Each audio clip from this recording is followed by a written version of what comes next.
Bonjour, bienvenue dans une nouvelle vidéo. Donc j'espère que vous allez bien. Euh, donc aujourd'hui, je vais faire une nouvelle vidéo. Je tiens juste à signaler quelque chose qu'on a pu signaler sur beaucoup de vidéos précédentes. On peut voir des gens sur mes vidéos. Voilà, on peut voir des gens parce que je suis pas toute seule. Donc des fois, il y a des gens derrière. Donc il faut pas s'étonner si des fois on voit un pied ou... Voilà, hein, je suis pas toute seule. Donc c'est normal qu'il y ait des gens sur la vidéo. Voilà.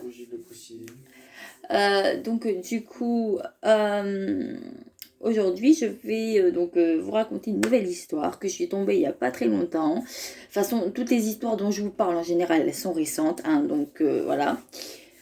Donc aujourd'hui, c'est une histoire un peu particulière parce que c'est une mécanique qu'on n'a jamais utilisée et qu'on n'a jamais eue depuis qu'on a commencé les vidéos tous ensemble. C'est un bon move, quoi, hein, c'est un bon truc. Donc du coup, je vais commencer.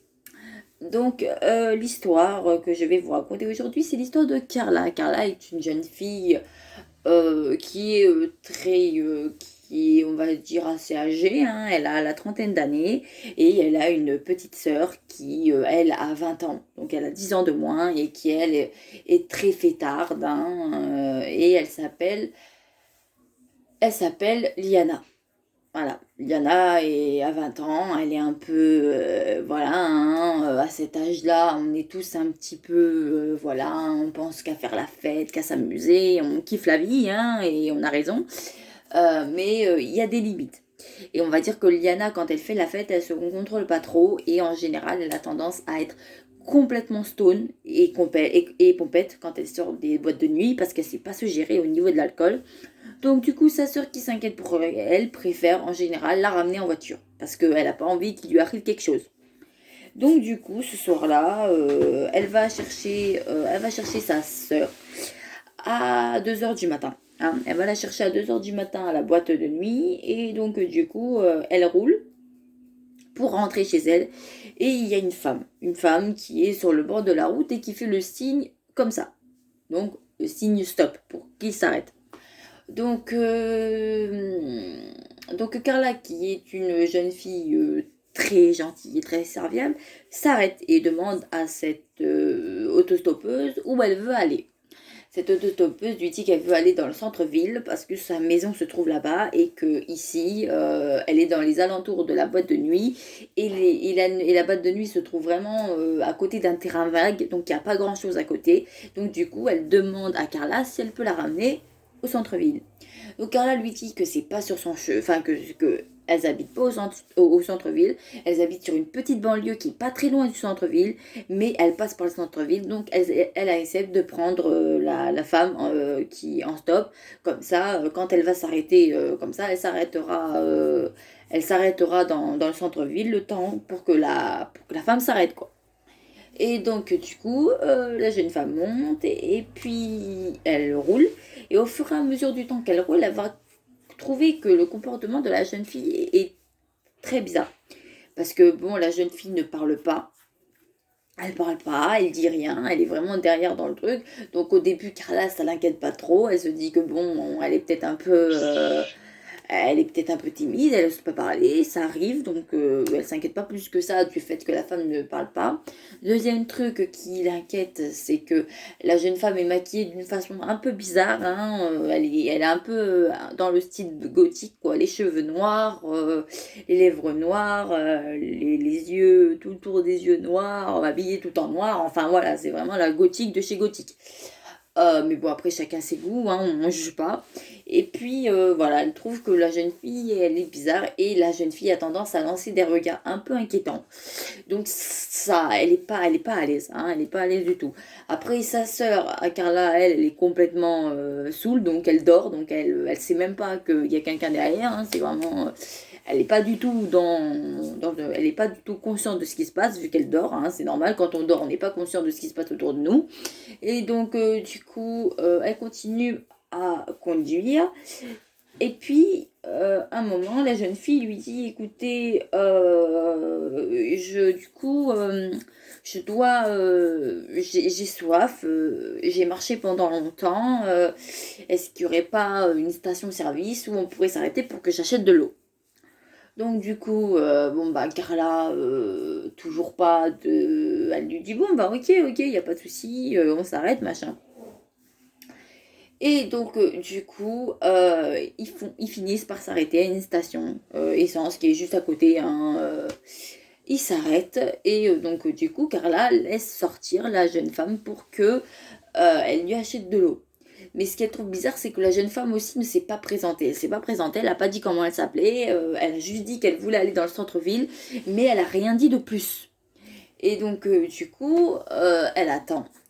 Et donc du coup, elle trouve que, au bout d'un moment, elle trouve que la femme prend du temps et elle commence même à se dire que si elle prend trop de temps, elle va partir parce qu'il est tard et qu'elles vont pas rester 3 ans à la station-service, surtout qu'elle a sa sœur qui est complètement saoule à côté d'elle, donc il faudrait qu'elle puisse la mettre au lit rapidement. Mais du coup, elle finit par sortir de la supérette et donc du coup, à un moment, elle finit par sortir et elle passe derrière la voiture. Et d'un seul coup, ils entendent, enfin, elle entend un énorme boom, mais vraiment un énorme bruit, hein, c'est vraiment un truc énorme. Et ils vont se rendre compte que donc Carla, elle va sortir de la voiture et elle va remarquer que le capot arrière de sa voiture est complètement défoncé. Il est complètement défoncé, elle l'a, hein, et elle va se rendre compte qu'en fait, la bonne femme n'a pas acheté une bouteille d'eau, mais elle a acheté une bouteille d'alcool et elle a éclaté carrément la bouteille d'alcool contre le capot. Donc du coup, là, Carla, elle voit tout de suite que la femme, elle n'est pas super bien intentionnée, parce que pour exposer une bouteille d'alcool sur le capot de la voiture, c'est qu'elle est vraiment pas... elle n'a pas fait ça pour s'amuser, hein. Donc du coup, elle voit que la femme arrive vers elle, donc de suite, coup de sang, elle sort, elle va à la porte passager, là où se trouve sa sœur. Elle essaie de la secouer pour que sa sœur se réveille, même si elle marche de travers, elle s'en fout, mais elle veut la réveiller. Donc sa sœur finit par la réveiller, elle la traîne et ils essayent de courir. Elle essaye d'expliquer à sa sœur vite fait ce qui se passe. Sa sœur, elle comprend pas vraiment, mais bon, bah, elle court hein, comme elle peut. Hein, elle essaie de courir. Hein, c'est jamais simple de courir quand on est bourré. Hein. Donc, du coup, elle essaie quand même de courir et elles sont vraiment dans un endroit perdu. Ça veut dire qu'en fait, elles sont vraiment elles sont sur l'autoroute, il y a quasiment rien, il y a que des voitures qui passent. Il y a la station-service là où elles étaient. Donc du coup, elles vont courir vers le magasin pour justement dire au mec qu'il y a une femme creepy qui est là et qui leur veut pas forcément du bien. Et donc du coup, elles arrivent quand même à atteindre le magasin et à dire au mec que la femme, elle est folle et qu'elle leur veut vraiment quelque chose de mal. Mais le mec, le problème, c'est qu'il va plus voir la meuf bourrée qui est la sœur de Carla. Et donc, il va se dire que l'autre, elle a certainement dû fumer ou quoi que ce soit. Donc, il les croit pas. Il les croit pas. Et en plus, la bonne femme qui arrive, elle aussi, à son tour, dans le magasin, sourit et fait genre que, en fait, l'autre, elle déglingue complètement. Hein.